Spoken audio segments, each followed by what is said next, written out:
जय हिंद, वंदे मातरम। प्यारे साथियों, बहुत बहुत स्वागत करता हूं आप सभी का एक बार फिर से टीए आर्मी एग्ज़ाम 2025 से रिलेटेड जीके और साइंस के मोस्ट इंपोर्टेंट क्वेश्चनों की एक नई वीडियो में।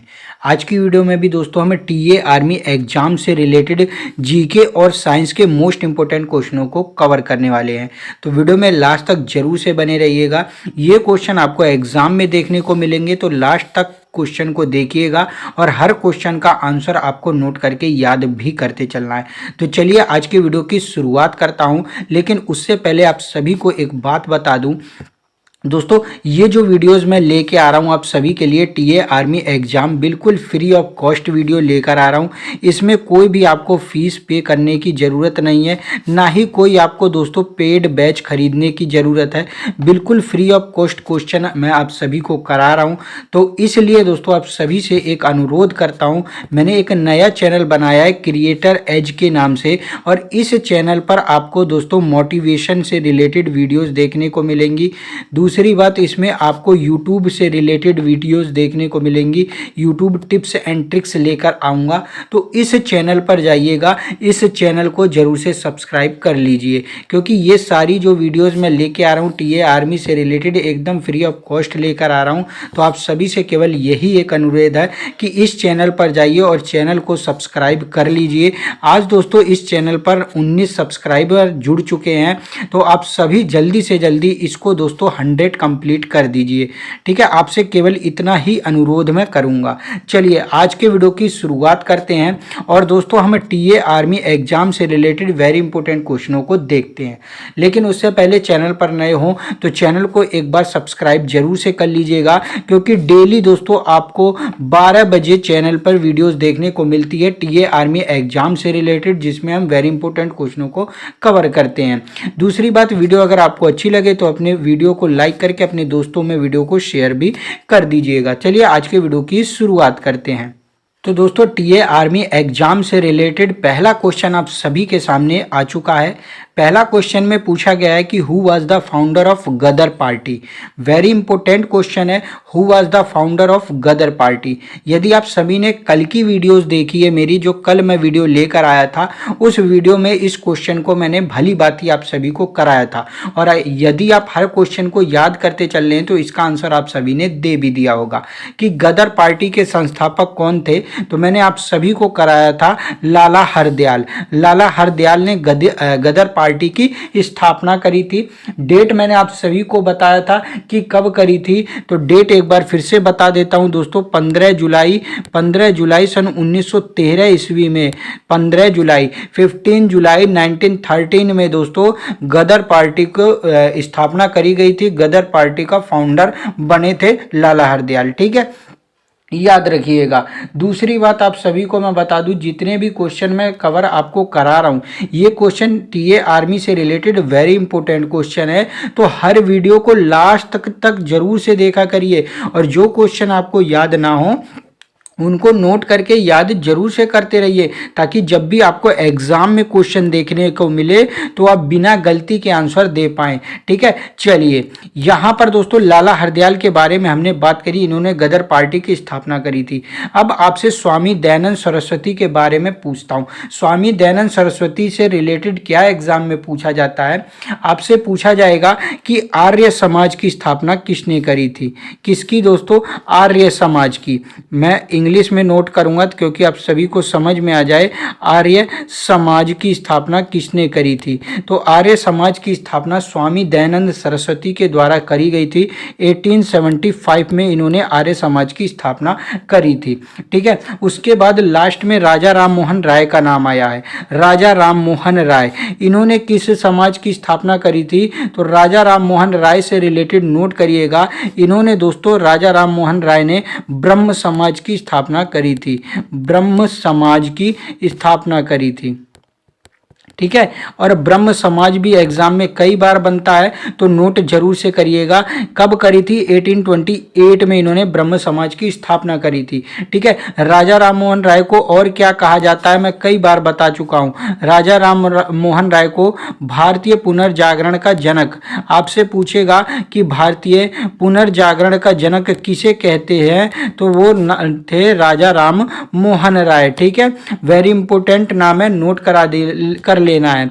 दूसरी बात आप नोट करिएगा, इन्होंने दोस्तों सती प्रथा का अंत करवाया था। सती प्रथा का अंत कराने में महत्वपूर्ण योगदान किसका था? राजा राम मोहन राय का ही था। ठीक है, चलिए ये सारी चीजें नोट करके आप याद जरूर से करते रहिए। क्वेश्चन के साथ आंसर बनाने की कोशिश करिएगा और वीडियो के लास्ट में आप स्कोर बताइएगा कि आपका स्कोर कितना बन पाया है 30 क्वेश्चंस में से।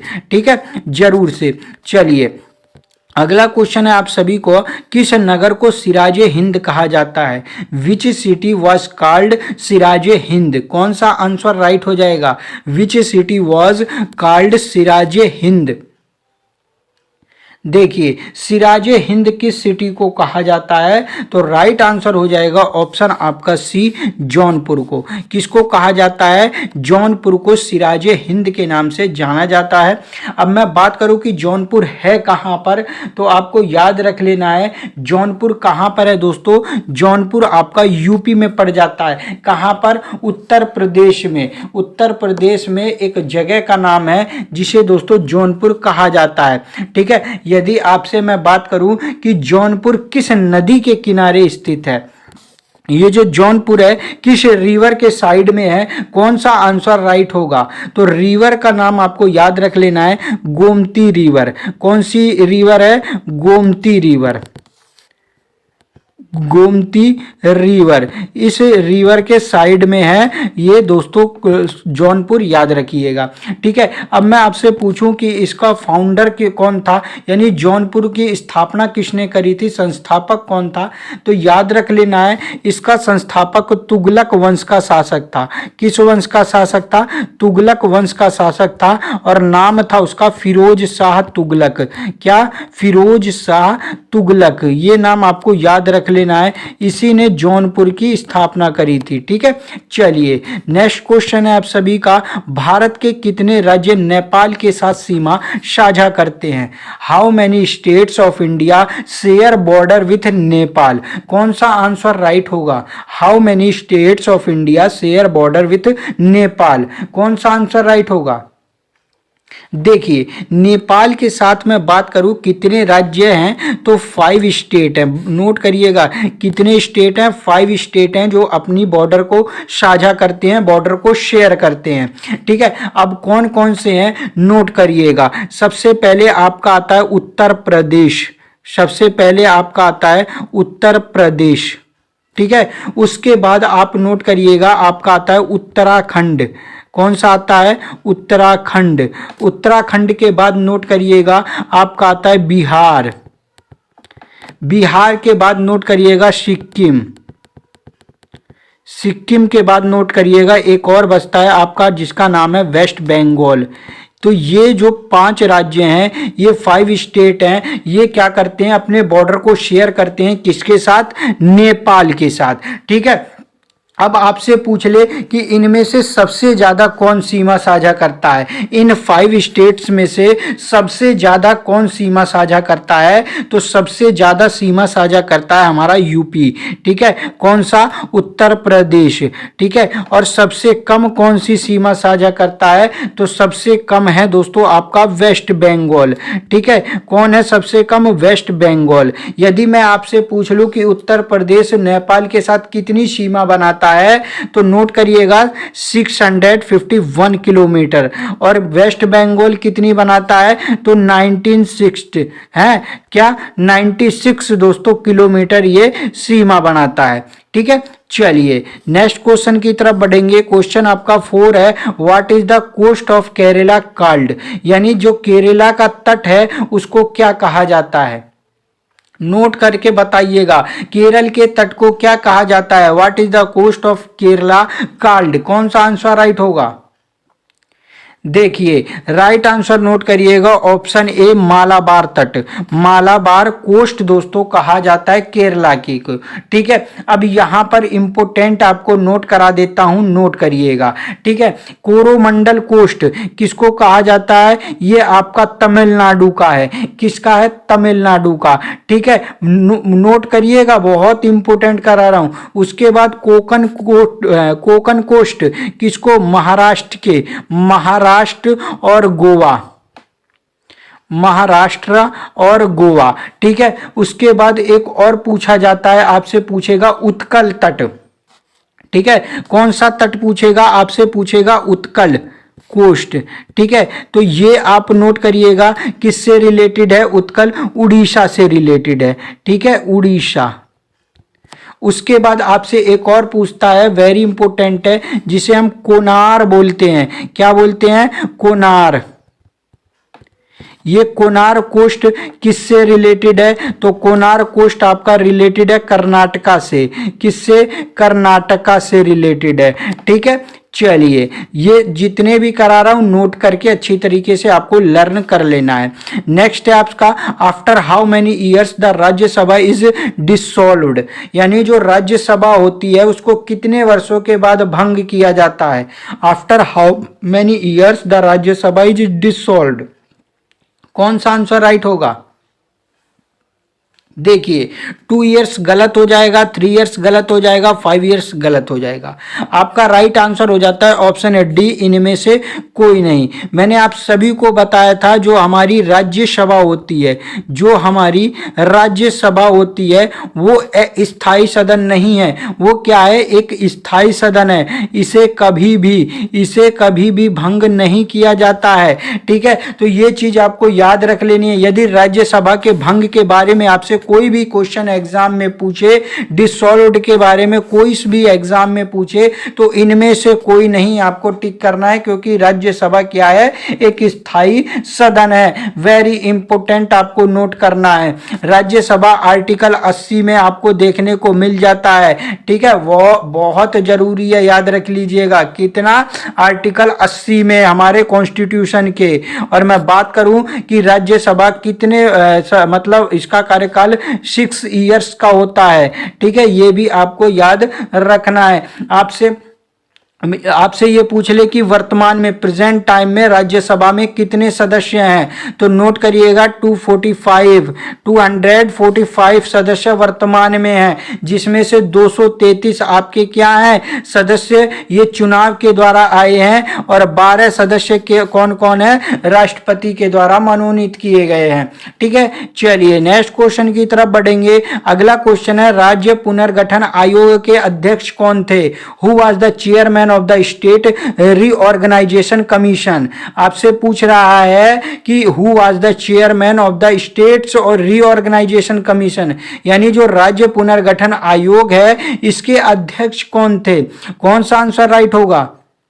राइट आंसर नोट करिएगा, ऑप्शन ए हो जाएगा फजल अली। फजल अली कौन है? तो रीऑर्गेनाइजेशन स्टेट कमीशन के ये क्या हैं? अध्यक्ष हैं, चेयरमैन है स्टेट रीऑर्गेनाइजेशन कमीशन। नोट करिएगा, इंपोर्टेंट है। यदि मैं बात करूं कि स्टेट रीऑर्गेनाइजेशन कमीशन की स्थापना कब की गई थी, तो इसकी स्थापना की गई थी दिसंबर 1953 में। दिसंबर 1953 में इसकी स्थापना करी गई थी। ठीक है, अब इसके तहत क्या हुआ? राज्य पुनर्गठन आयोग के तहत कई कानून बनाए गए, और उन कानून के तहत दोस्तों जब कानून सारे पास हो गए तो उन कानून के तहत 14 स्टेट्स बनाए गए थे स्टार्टिंग में। ठीक है, और आपके 6 यूनिटरी टेरिटोरियल बनाए गए थे, यानी केंद्र शासित प्रदेश बनाए गए थे। ठीक है, चलिए नेक्स्ट क्वेश्चन की तरफ बढ़ेंगे। क्वेश्चन नंबर 7 है, Hoffman Cup is related to which sport. Hoffman Cup का संबंध किस खेल से है? कौन सा आंसर राइट होगा? हॉफमैन कप के रिलेटेड के बारे में आपसे पूछ रहा है विच स्पोर्ट्स, तो नोट करिएगा Hoffman Cup is related to tennis. Hoffman Cup is related to tennis, very important है। चलिए नेक्स्ट है आप सभी का, हु बिल्ट द चार मीनार लोकेटेड इन हैदराबाद, यानी जो हैदराबाद में स्थित चार मीनार है उसका निर्माण किसने करवाया था? कौन सा आंसर राइट होगा? तो आपसे पूछ रहा है हु बिल्ट द चार मीनार लोकेटेड इन हैदराबाद। तो राइट आंसर नोट करिएगा, ऑप्शन है बी राइट हो जाएगा, कुली कुतुब शाह। कुली कुतुब शाह इन्होंने इसका निर्माण करवाया था, इन्होंने इसको बिल्ट करवाया था। ठीक है, यदि मैं आपसे बात करूं कुतुबुद्दीन ऐबक की, तो कुतुबुद्दीन ऐबक के बारे में काफी सारी चीजें मैं आपको बता चुका हूं कि गुलाम वंश का संस्थापक कौन था। गुलाम वंश का संस्थापक कौन था दोस्तों? तो गुलाम वंश का संस्थापक कुतुबुद्दीन ऐबक था। ठीक है, इसने दोस्तों 1206 ईस्वी में 1206 में इसने गुलाम वंश की स्थापना करी थी। और गुलाम वंश क्यों कहा गया? क्योंकि कुतुबुद्दीन ऐबक ये जो व्यक्ति है ना, ये मोहम्मद गौरी का गुलाम था। ठीक है, तो ये भी चीज आपको नोट करके रखना ही रखना है। उसके बाद याद रख लीजिएगा, आपसे पूछेगा लाख बख्श किसको कहा जाता था? लाख बख्श, तो लाख बख्श दोस्तों कुतुबुद्दीन ऐबक को ही कहा जाता था, क्योंकि यह लाखों का दान करता था। आपसे पूछ ले 2.5 दिन का झोपड़ा किसने बनवाया था? 2.5 दिन का झोपड़ा बहुत पूछता है एग्जाम में, तो नोट करिएगा 2.5 दिन का झोपड़ा किसने बनवाया था? वो कुतुबुद्दीन ऐबक ने बनवाया था। ठीक है, जरूर से आपको नोट करना है। उसके बाद इल्तुतमिश के बारे में आपको बता देता हूं। इल्तुतमिश कौन था? तो ये कुतुबुद्दीन ऐबक का दामाद था।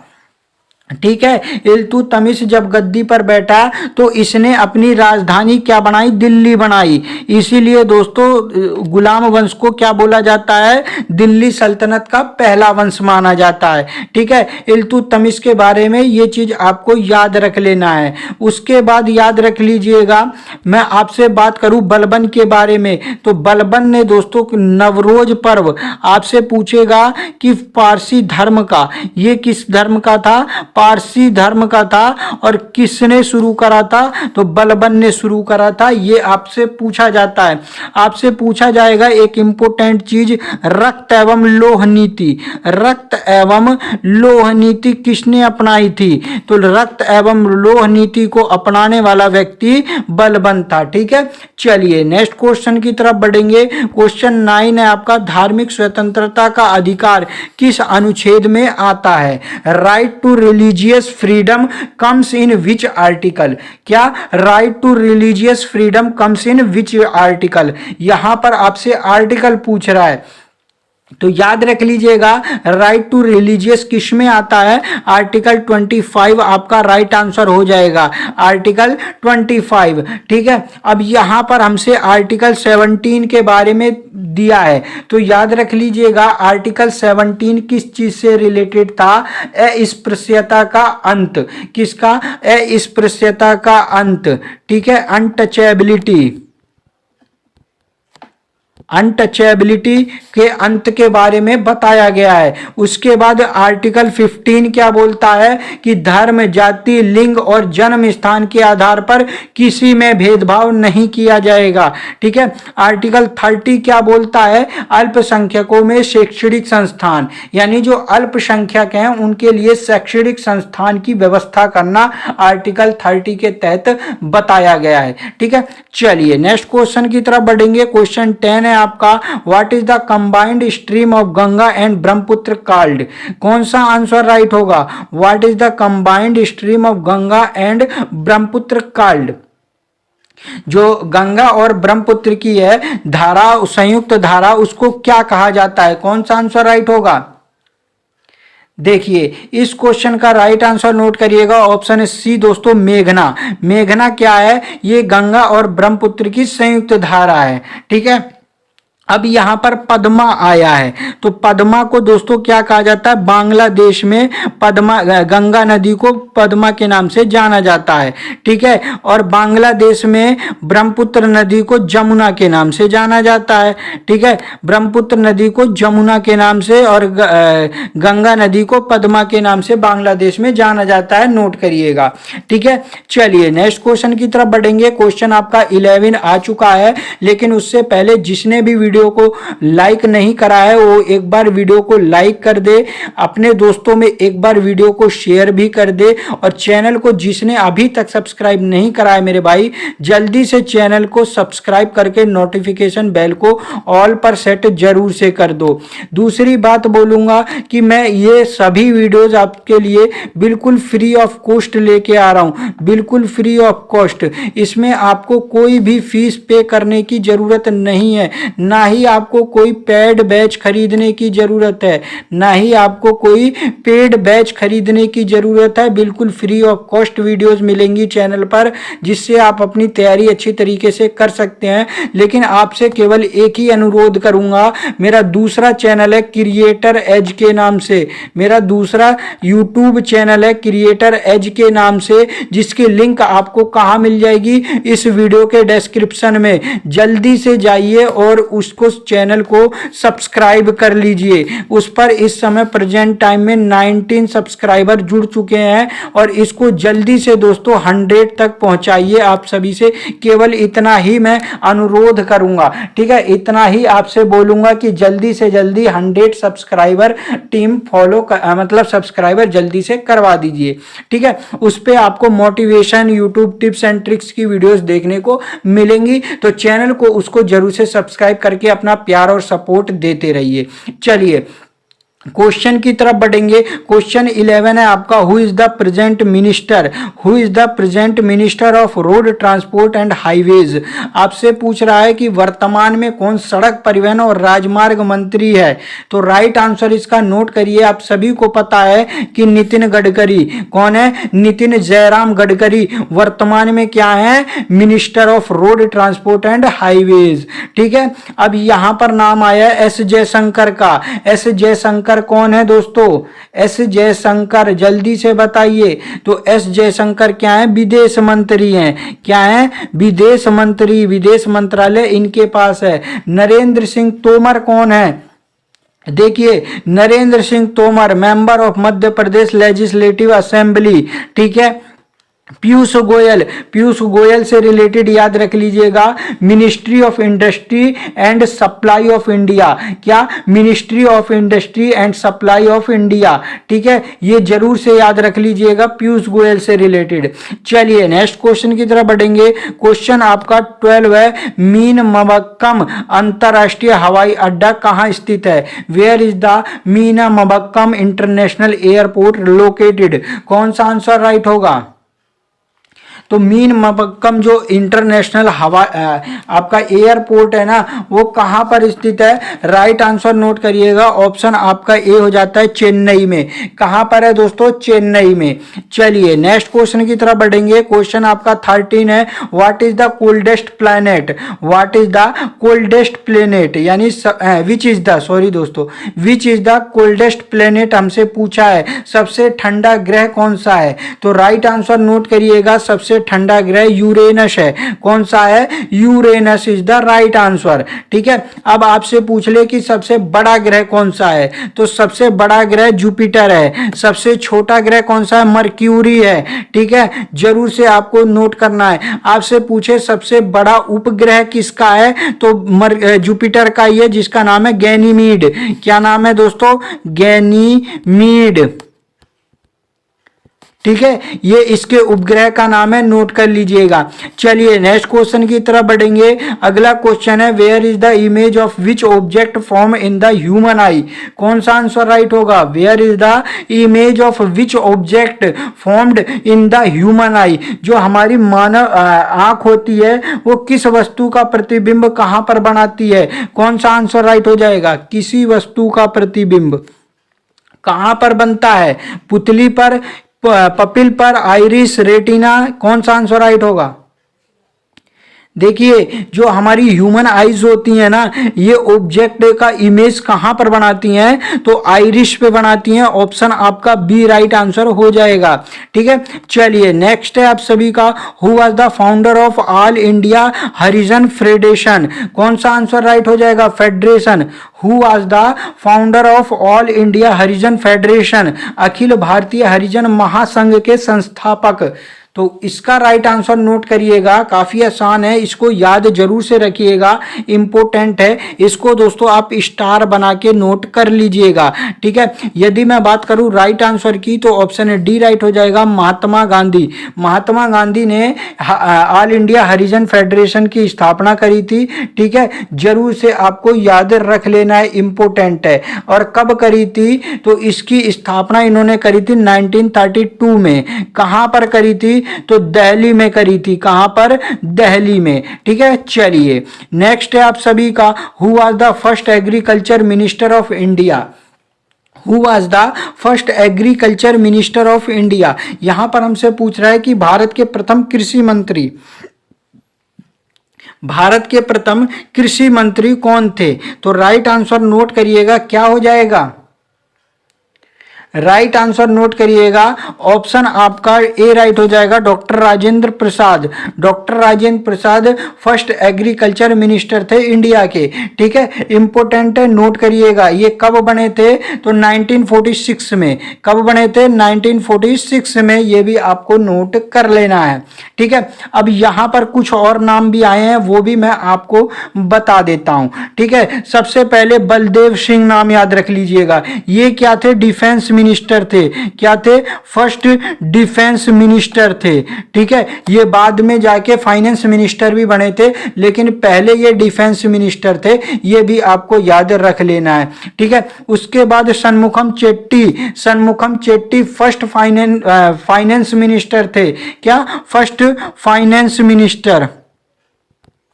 ठीक है, first finance minister of India Shanmukham Chetty. John Mathai कौन थे, तो John Mathai first railway minister थे। फर्स्ट रेलवे मिनिस्टर थे जॉन मथाई। ठीक है, ये भी नाम आपको याद रख लेना है। ठीक है, चलिए नेक्स्ट क्वेश्चन की तरफ बढ़ेंगे। क्वेश्चन 17 है, चीन का भारत पर प्रथम आक्रमण कब हुआ था। चीन का भारत पर आक्रमण, यानी when did China invade India. कौन सा आंसर राइट होगा, देखिए चीन के साथ एक बार भारत का हाथों हाथ हुआ था। कब हुआ था, 1962 में, आपको याद होगा। चलिए नेक्स्ट क्वेश्चन की तरफ बढ़ेंगे। अगला क्वेश्चन है, where is the Central Drug Research Institute located. Where is the Central Drug Research Institute के बारे हमसे पूछ रहा है। कौन सा, केंद्रीय औषधि अनुसंधान संस्थान कहां पर स्थित है। तो राइट आंसर नोट करिएगा, इसका आपका राइट हो जाता है लखनऊ में। लखनऊ कहां पर पड़ता है, आपका यूपी में। यूपी क्या, उत्तर प्रदेश में। ठीक है, इसकी स्थापना की बात करूं तो 17 फरवरी 1951। क्या दोस्तों, 17 फरवरी 1951 में इसकी स्थापना हुई थी। ठीक है, नोट करिएगा। चलिए नेक्स्ट क्वेश्चन की तरफ बढ़ेंगे। क्वेश्चन 19 है आपका, जल में वायु का बुलबुला किसकी भांति व्यवहार करता है। कौन सा आंसर राइट होगा, how does N air bubble in water behaviour. How does N air bubble in water behaviour. कौन सा आंसर राइट हो जाएगा, तो जो जल में बुलबुला होता है ना, वो किसकी भांति, कॉनकेव लेंस की भांति दोस्तों व्यवहार करता है। किसकी भांति, कॉनकेव लेंस, यानी आपका राइट हो जाएगा अवतल लेंस। ठीक है, चलिए नेक्स्ट क्वेश्चन की तरफ बढ़ेंगे। क्वेश्चन 20 है आप सभी का, what is the reason for the less depth of a pond filled with water. यानी जो एक पानी से भरा तालाब होता है वो हमें कम गहरा दिखाई देता है, वो किसके कारण होता है। What is the reason for the less depth of a pond filled with water? कौन सा आंसर राइट होगा, बिल्कुल किसके कारण होता है, रिफ्रैक्शन के कारण, अपवर्तनांक के कारण दोस्तों पानी से भरा तालाब हमें कम गहरा दिखाई देता है। चलिए नेक्स्ट है आप सभी का, किसे काली नदी के नाम से जाना जाता है, which is known as black river. कौन सा आंसर राइट होगा। 20 क्वेश्चन आपके कंप्लीट करा चुका हूं, अभी 10 क्वेश्चन और कंप्लीट कराऊंगा। इंपोर्टेंट क्वेश्चन है, लास्ट तक जरूर से देखिएगा और लास्ट में आप स्कोर करके जरूर से कमेंट करिएगा कि आपका स्कोर कितना बन पाया। इन टॉप 30 क्वेश्चंस में से आप कितने क्वेश्चनों को राइट कर पाए। ठीक है, जरूर से आपको करना है। चैनल को अभी तक सब्सक्राइब नहीं करे हैं तो डेली दोस्तों मोस्ट इंपोर्टेंट वीडियोस देखने के लिए चैनल को सब्सक्राइब करके नोटिफिकेशन बेल को ऑल पर सेट कर दीजिए। डेली 12 बजे वीडियो चैनल पर आ जाती है दोपहर में, तो वीडियो को जरूर से देखा करिए, ठीक है। आफ्टरनून टाइम पर आ जाती है वीडियो। चलिए इस क्वेश्चन के आंसर की मैं बात करूं दोस्तों तो राइट आंसर हो जाएगा ऑप्शन ए आपका Sharda river. Sharda river is the right answer of this question which is known as black river. Right answer Sharda river. चलिए नेक्स्ट की तरफ बढ़ेंगे। अगला क्वेश्चन है आप सभी का, when was the McMahon line determined, यानी जो मैकमोहन रेखा थी वो कब खींची गई थी, वो कब निर्धारित करी गई थी। देखिए मैकमोहन लाइन के बारे में आपसे पूछ रहा है, तो मैकमोहन लाइन आप किसके बीच में है, तो ये है दोस्तों आपके देश इंडिया एंड चाइना के बीच में। किसके बीच में है, इंडिया एंड चाइना के बीच में है। कब इसको डिटरमाइन किया गया था, तो 1914 में। कब, 1914 में इसको डिटरमाइन किया गया था। चलिए नेक्स्ट है आप सभी का, solar cell convert solar energy into, यानी जो सोलर सेल होता है वो सौर ऊर्जा को किस में परिवर्तित करता है। देखिए कंफ्यूज मत होइए, आपने देखा होगा सोलर प्लेट लगी होती है छतों पर, सोलर सेल छतों पर लगा होता है ना, जो धूप से चार्ज होता है वो किस में परिवर्तित हो जाता है, लाइट में परिवर्तित हो जाता है, यानी क्या करता है, बिजली हमें दे देता है। तो बिल्कुल electrical energy is the right answer हो जाएगा। किस में चेंज हो जाता है, ये इलेक्ट्रिकल एनर्जी में, ठीक है। चलिए नेक्स्ट क्वेश्चन है आप सभी का, ध्वनि तरंगे किस कारण प्रतिध्वनि उत्पन्न करती हैं, यानी why do sound wave produce response. कौन सा आंसर राइट हो जाएगा, ध्वनि तरंगे किस कारण प्रतिध्वनि उत्पन्न करती हैं, तो राइट आंसर नोट करिएगा, कौन सा, रिफ्लेक्शन, परावर्तन के कारण दोस्तों। किसके कारण, रिफ्लेक्शन के कारण प्रतिध्वनियां उत्पन्न करती हैं। चलिए नेक्स्ट क्वेश्चन है आप सभी का, किसे फलोद्यानों का स्वर्ग भी कहा जाता है, which is also called paradise of fruits. Which is also called paradise of fruits. कौन सा आंसर राइट होगा, बिल्कुल राइट आंसर हो जाएगा, नोट करिएगा डी, यानी सिक्किम। चलिए नेक्स्ट क्वेश्चन है आप सभी का, हु बिल्ट द अलाई दरवाजा। हु बिल्ट द अलाई दरवाजा। अलाई दरवाजा का निर्माण किसने करवाया था, कौन सा आंसर राइट होगा, नोट करिएगा, राइट आंसर हो जाएगा अलाउद्दीन खिलजी। खिलजी वंश का शासक था अलाउद्दीन खिलजी। चलिए नेक्स्ट क्वेश्चन, अलाउद्दीन खिलजी के बारे में एक चीज बहुत एग्जाम में पूछी जाती है, आपको कमेंट करके बताना है कि अलाउद्दीन खिलजी किस लिए फेमस था, ठीक है। चलिए नेक्स्ट क्वेश्चन है आप सभी का, किस गुप्तकालीन शासक को कविराज कहा जाता था। विच गुप्त रूलर इज नोन एज कविराज। विच गुप्त रूलर इज नोन एज कविराज। किस गुप्तकालीन शासक को कविराज कहा जाता था, तो राइट आंसर दोस्तों आप सभी नोट करिएगा, ऑप्शन आपका बी राइट हो जाए, सी राइट हो जाएगा, समुद्रगुप्त। समुद्रगुप्त को क्या कहा जाता था, कविराज कहा जाता था, क्योंकि इसको म्यूजिक से बहुत ज्यादा प्रेम था, म्यूजिक से बहुत ज्यादा प्रेम था, म्यूजिक लवर था दोस्तों ये, ठीक है। इसकी वीणा बजाते हुए मूर्ति इसके सिक्कों पर दिखाई गई है।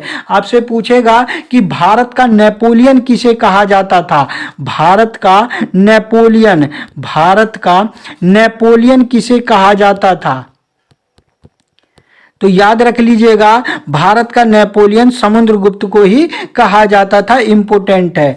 चलिए आपसे एक चीज और पूछे दोस्तों कि सबसे अधिक सोने के सिक्के किस वंश ने जारी किए थे। सबसे अधिक सोने के सिक्के, गोल्ड कॉइन, ठीक है, कौन सा वंश लेके आया था गोल्ड कॉइन, तो याद रख लेना सबसे ज्यादा लेके आया था गुप्त वंश, ठीक है। चलिए नेक्स्ट क्वेश्चन की तरफ बढ़ेंगे। क्वेश्चन 28 है, मुगल दरबार में आने वाला प्रथम अंग्रेज कौन था। Who was the first English man to come to the Mughal court. Who was the first English man to come to the Mughal court. कौन सा आंसर राइट होगा, बिल्कुल राइट आंसर हो जाएगा जॉन हॉकिंस। हॉकिंस दोस्तों मुगल कोर्ट में आने वाला पहला इंग्लिशमैन था, पहला अंग्रेज था। ठीक है, जरूर से आपको याद रख लेना है। ये कब आया था? तो ये आया था 1608 में, 1608 में। उस समय कौन था? तो जहांगीर था। जहांगीर के शासनकाल में ये आया था। चलिए नेक्स्ट क्वेश्चन की तरफ बढ़ेंगे। आज की ये वीडियो का सेकंड लास्ट क्वेश्चन है कि ज्ञानपीठ पुरस्कार पाने वाली प्रथम भारतीय महिला कौन थी? वेरी इंपॉर्टेंट क्वेश्चन है। Who was the first Indian women to receive the Jnanpith award? Jnanpith award, ये ज्ञानपीठ अवार्ड का सही कर लीजिएगा, यहां पर थोड़ा सा मिस्टेक हो गया है। ठीक है, who was the first Indian women to receive the Jnanpith award? तो राइट आंसर कौन सा हो जाता है? बिल्कुल, जिसने भी ऑप्शन डी राइट लगाया है बिल्कुल सही है। आशापूर्णा देवी। आशापूर्णा देवी ज्ञानपीठ पुरस्कार पाने वाली प्रथम भारतीय महिला थी। इन्हें कब मिला था ये जल्दी से कमेंट करके बताइए कि इन्हें ये जो ज्ञानपीठ अवार्ड है वो कब मिला था। बिल्कुल सही, जिसने भी 1976 बताया है ना, बिल्कुल राइट है। 1976 में इन्हें मिला था और ये क्या थी? एक बंगाली राइटर थी। ठीक है, बंगाली राइटर थी। ठीक है, ये चीज आपको याद रख लेनी है। चलिए अगले क्वेश्चन की तरफ बढ़ेंगे। नेक्स्ट क्वेश्चन है when was the unification of Germany done? When was the unification of Germany done, यानी जो जर्मनी का एकीकरण हुआ था वह कब हुआ था? आज की वीडियो का लास्ट क्वेश्चन है। आंसर आपको क्या करना है? डेली की तरह कमेंट करके बताना है। ठीक है, वीडियो मेरी अच्छी लगी हो लाइक कर दीजिएगा, शेयर कर दीजिएगा, सब्सक्राइब जरूर से कर लीजिएगा। डेली दोपहर 12 बजे चैनल पर वीडियो देखने को आपको मिल जाएगी अब से। दूसरी बात बता दूं कि अभी भी एक बार फिर से बता दूं, मेरा दूसरा यूट्यूब चैनल है क्रिएटर एज के नाम से, जिसमें आपको मोटिवेशन वीडियोस देखने को मिलेगी, जिसमें आपको दोस्तों यूट्यूब से रिलेटेड टिप्स एंड ट्रिक्स की वीडियोस देखने को मिलेंगी। तो जरूर से जाइए, डिस्क्रिप्शन में मैंने लिंक दे दी है चैनल पर, वहां पर जल्दी से जल्दी दोस्तों 100 यानी 100 सब्सक्राइबर फैमिली आपको कंप्लीट करना है। तो जल्दी से जाइए चैनल पर, सब्सक्राइब करिए चैनल को और जल्दी से सब्सक्राइब करके 100 सब्सक्राइबर फैमिली कंप्लीट करा दीजिए। उस पर वीडियोस जल्दी आपको देखने को मिलेंगी। तो चैनल को जरूर से सब्सक्राइब करके अपना प्यार और सपोर्ट देते रहिए। चलिए मिलता हूं नेक्स्ट वीडियो में, तब तक के लिए जय हिंद, वंदे मातरम साथियों।